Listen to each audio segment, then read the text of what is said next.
One, two, three, four. Come on, guys. Today we're going to review Farlight 84.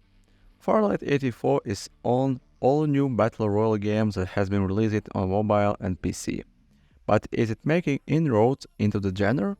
There is by no means a shortage of Battle Royale game in the world, but is Farlight 84 doing anything different to put a real mark on the industry?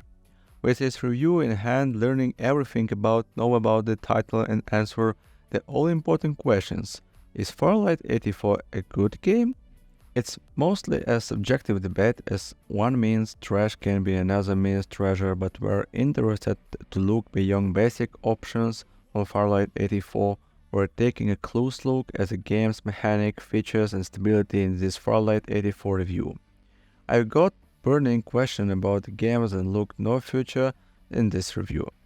Typically, the Battle Royale games don't have much of a story driving them. They're season-based, which means that you load them up and enjoy them for a period of time as it powers them down a game. It's a cyclic thing, and aside from a little lore here and there, most of the best Battle Royale games on the market aren't too deep. From what we can see, Farlight 84 follows that same path, offering little the way of deep.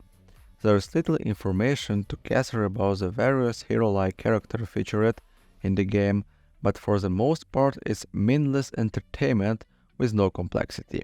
This concept does extend outside the context of the game's thought. For instance, there are pilotable vehicle with abilities, but we've seen them before, and it's more an added feature than something interestingly important to the game.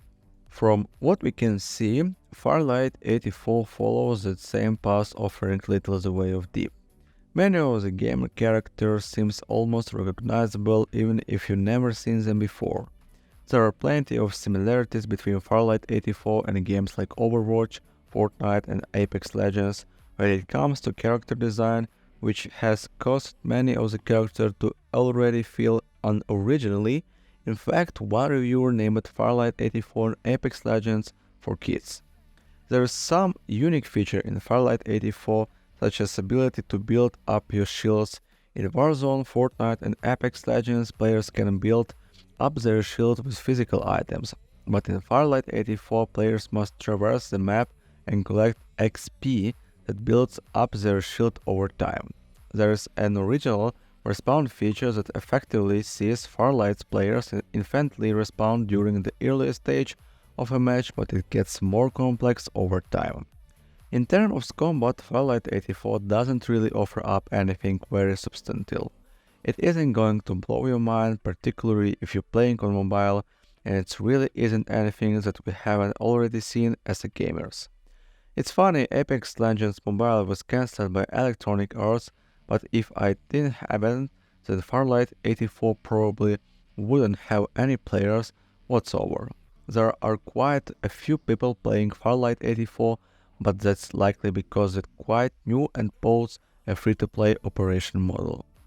Ultimately, while it looks nice on the surface, there are plenty of heroes to choose from, and there are some unique features. Farlight 84 isn't really all that impressive as a Battle Royale game. If you found yourself wondering, is Farlight 84 a good game, allow us to put your mind at rest, it's quite average. One of the first things that caught my attention with Farlight 84 is its respawn mechanic. Normally in Battle Royale games, death is very punishing. However, it is not that. In Apex Legends, players can review dead teammates granted they get their respawn beacon. In Warzone, players could win the gulag to fly in, or they can opt to use the buyback function. Farlight, however, does things a little differently. During the early part of the match, players could just infinitely respawn. This made that less consequentially in the early parts of the game, as players could just jump back in.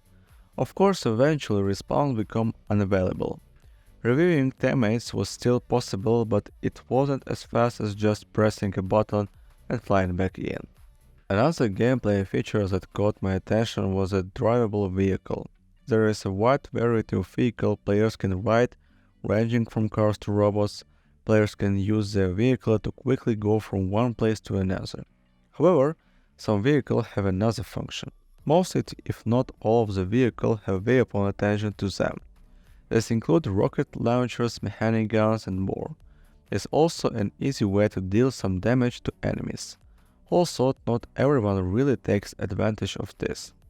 The final interesting game feature that I would was how they implemented shield and weapon rarity. Scattered around the game are shield XP or something like that. Instead of having to deal damage like in Apex Legends, players just have to pick up enough XP to power up their shield. All of this make it easy to get into Farlight 84. Just play a few things and you basically learned everything there is to know about it. It's very simplified and also that may be a good thing for some.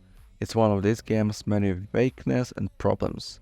Let's go sort them. So, I must say, I cannot fully recommend Farlight 84. Also, it was fun, the first few matches it quickly lost my interest. From the very simplifying gameplay to the blaring similarities to Apex Legends, it just feels like someone's attempt to cash in on those who can play Apex Legends. If players could